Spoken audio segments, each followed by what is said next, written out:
Yo, what's up everyone? Emil here. I'm a founder of an 8-figure e-commerce shop, and today I'll show you the exact strategies that we applied that help us make over $5 million in sales since January 2024. So about a year and 10 months ago, we did well over $5 million in sales. I'll show you the strategies that we applied, and I think you can do the same for your business. One caveat, these strategies are not a get rich quick schemes. They are strategies that will build long-lasting effects for your business. So they'll take time to implement, but once they are implemented, they'll protect your business and it will give you a good edge in the market. I see a lot of videos online that show you how to get rich in 3 weeks, drop ship this new product and run this ad. And this is not that type of video. This is very, very long-term strategy building. So let's kick it off. So first of all, what I like to do is I like to map out our customer journey. So essentially, if you go on our website, you'll see that we sell hardware to mine crypto essentially. So there's a lot of different hardware. And what we decided to do is to map out the buying journey from these people. What's their experience? So, we know for sure before starting to buy crypto, they might do stuff here essentially, and my writing is really bad, so bear with me. So they might do stuff here before they actually start considering a hardware purchase, and they might do stuff after they finish purchasing the hardware. And the reason why I point out these things is because it's so interesting. If you only compete on where you actually perform, which is like selling the hardware in our case, well, you will only compete on like stuff like price, which you don't control really. You'll only compete on like best customer service. This is again slightly better. You can do it maybe slightly better than the competition, but not really, and it doesn't give you a meaningful edge.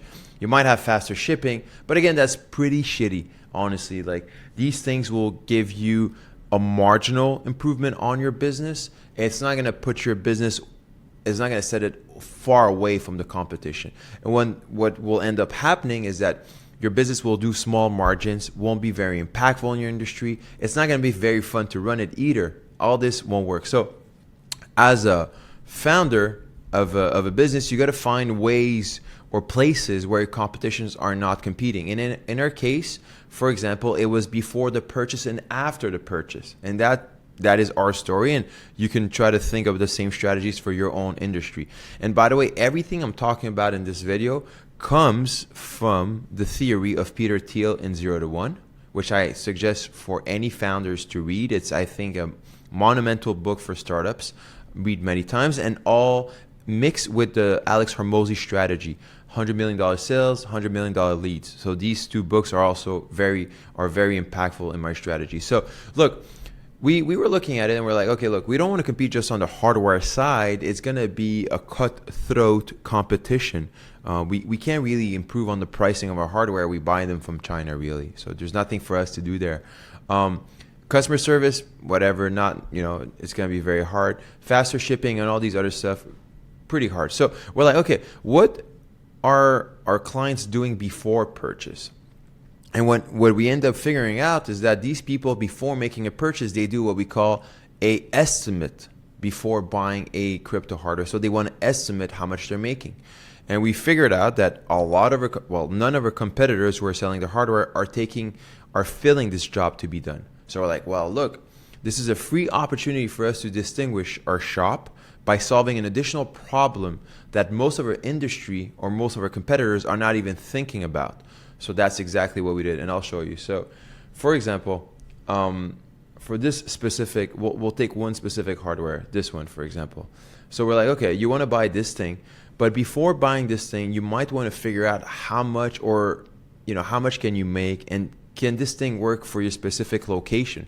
Most of our competitors, if I pull up their website, they will strictly, and by the way, it's very flattering, because they actually literally copied our homepage exactly. But anyways, part of the game. So look, these guys, they're like, let's sell you the miner, let's sell you this thing. But we're like, we don't want to just sell you this thing. We'll sell you this thing for sure, but we're going to try to solve an additional problem that you have before buying the thing. We obviously have the same the information about the product on our page, like what comes in it, the setup guide. These are important stuff that you need. These are the basics. But what we did additionally is that we created what we call a WingBits reward estimator. So you go there and you input your location, whatever location, and then it's going to tell you if this device will work for your specific location. So that's it. It's not that simple, because that took a lot of dev work. But that's what we did to differentiate ourselves from the competition. We kind of, if I use the Alex Hormozi lingo, we kind of play our product. We place a lead magnet before, and that lead magnet, for example, boom, I entered a location, and it's going to return to me if my specific location will work for that miner. Estimate right there gave us 25,000 users that discovered our product, and simply because SEO started ranking this tool highly. If you search for example, WingBits profitability, boom, we will rank there number one for that product. So this is our lead magnet. So we don't try to sell you a thing. We're like, look, let us estimate if your location is even good for you. So that's the thing that none of our competitors are doing. So before the purchase, again, my bad for my handwriting is terrible, but this is before the purchase. So, so we kind of like expanded our horizon of problems to solve beyond just the purchase itself. We're like, before the purchase, what do you do before the purchase? And we're like, you got to estimate your location. So we built a tool, got us 25,000 users trying the tool and being redirected to our website just with that single thing. And we did that for a lot of our products. So that's why we're the number one store in our industry, because we solve more problems. Second thing we did is, we started thinking, what happens after you made the purchase? So after you made the purchase, you bought that thing, what do you need? And let me just pull up some of the, I have little icons here. So you got to, boom. So before the purchase, you got to estimate. So we started solving estimation problems. But after the purchase, you have to start managing your fleet. So you might have now maybe 2, 3, 4, 5, 6 different hardware components, and you got to manage them. So we also built within our offering what we call a deepen tracker. So it's a tracker that you can upload all your different hardware, all your different crypto miners, and it's going to help you manage them. See what's online, see what's offline. I'm on it right now, essentially. Look, so that's going to be your view. I'm in one, and I have all my different miners there. I can see my miners, my incidents, if there's something I got to pay attention to, my rewards, etc., etc. So we build that tool, and we took care of the client after purchase. So now we don't only sell you the hardware, we help you estimate how much you can earn. We actually sell you the hardware, and we do all these things. So we compete on price, we have good prices, we have very, very good customer service, we're very fast at shipping.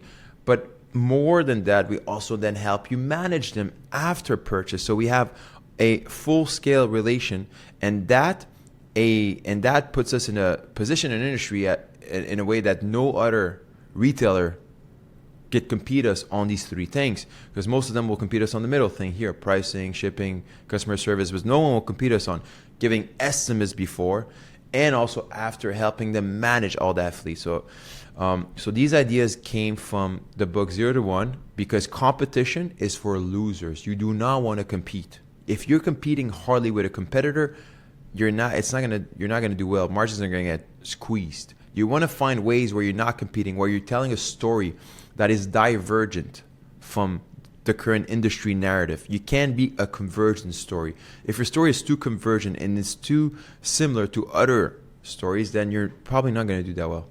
So that's what we did. And additionally, another thing that we did well is beyond just the management side of things, we also figured out that these people, in a lot of the cases, wanted to tap into a community after they purchase. They don't want to be alone.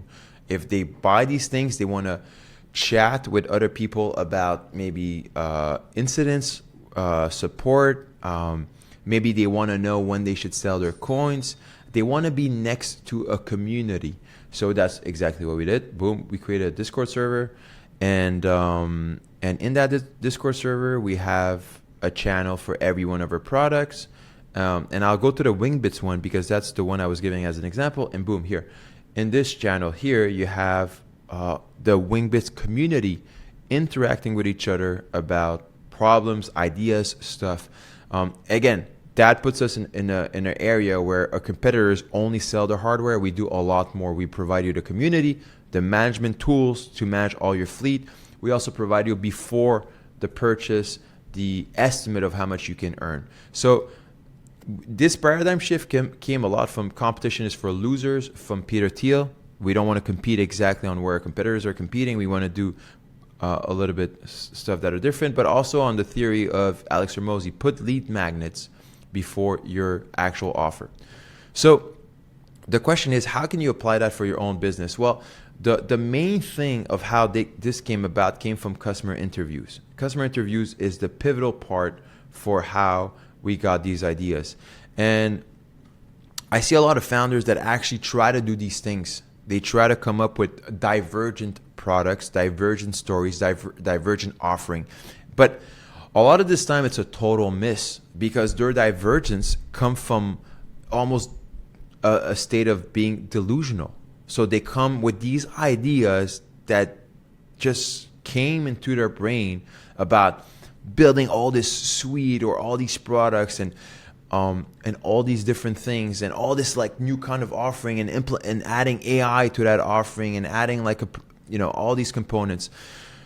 It's very easy to convince yourself that you're actually following a divergent story when your divergent story is actually a story that sucks. Like it's divergent, but no one wants it. No one is buying into it. So that's also the danger of trying to go divergent. I've seen so many founders that are trying to have a divergent story, but the divergent story is not being used. No one is fucking with it. They don't like it.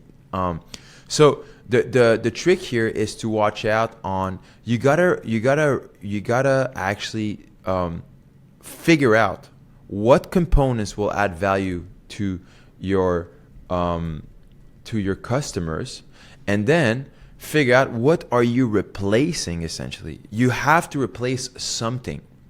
So for example, when we made that estimate, we didn't just invent an estimate because we're like, well, what if we start with the customer by interviewing them? We started interviewing customers and we found what they were doing before purchase, and it sounds so exhausting. They were going on Reddit. It has to be stuff like this. You have to hear keywords like they're going on maybe Reddit. Is that how you spell Reddit? I'm not sure. They're going on Discord to speak with other people to figure out. They're doing Google search. They're using ChatGPT to figure out how much these things can earn. They're doing stuff. You have to pinpoint exactly what are they doing right now. Once you figure out what they're doing right now, you can then propose your alternative, which then should help them do better. I like to give the example of the Lyft or Uber bikes. I don't know if Lyft has bikes, but the electrical Uber bikes or Lime bikes or whatever, they didn't invent just a behavior. We didn't just like go on these bikes and start riding everywhere. We were already doing something. We were going from point A to point B, and most of the time it was work. So they're like, well, what if instead of taking Uber to work or taking a bus or taking your car, we will propose you another alternative that is a lot better. So I think that's super important to notice, because I see a lot of founders that are like, yeah, of course, look, we have a divergent strategy. We offer a lot of things to the users before the experience, but that thing that they're offering is just made up. No one is actually trying to solve that problem. So I think that's the first thing you got to do. You got to do customer interviews and then be very specific about what are people doing today and what can you do better. How can you replace that by something better? That's how we also discovered the management after they bought the crypto hardware. So one of the things that people did was they were like, well, after we buy it, we loved hearing these things. So they're like, well, we keep track of them in an Excel sheet. in a sheet, essentially on Google. Actually, we keep track of all our hardware fleet in a sheet. We manually add each new purchase to the sheet. That too is like, we're like, wow, really, you do that? And then they're like, the problem is that when one of them goes offline, it's not very, we get no notifications. So we're like, okay, that's very interesting. And then other key point, they're like, for tax purposes, we also track all our rewards in a sheet. We're like, oh, okay, now we're getting somewhere. So we identified 4 or 5 behaviors that are super precise, that we're like, well, we can offer you this specific value much better, much easier. And that's exactly how we created our management tool post-purchase. So whenever you finish buying a hardware, you can just add it here. We track the health of the miner. We track how much it makes, if there's an incident, and also for tax purposes, we allow you to export your data. So these are the things that we did to put us in a position where we did over $5 million in sales since January 2024. We did well over 10,000 orders, and our hardware store is the #1 store in our industry. I think you can do the same for your business. That was it for this video. I hope that was insightful. These are the strategies that we use. If you like it, subscribe to my channel, and also appreciate if you give me a thumbs up on the video. Thank you so much.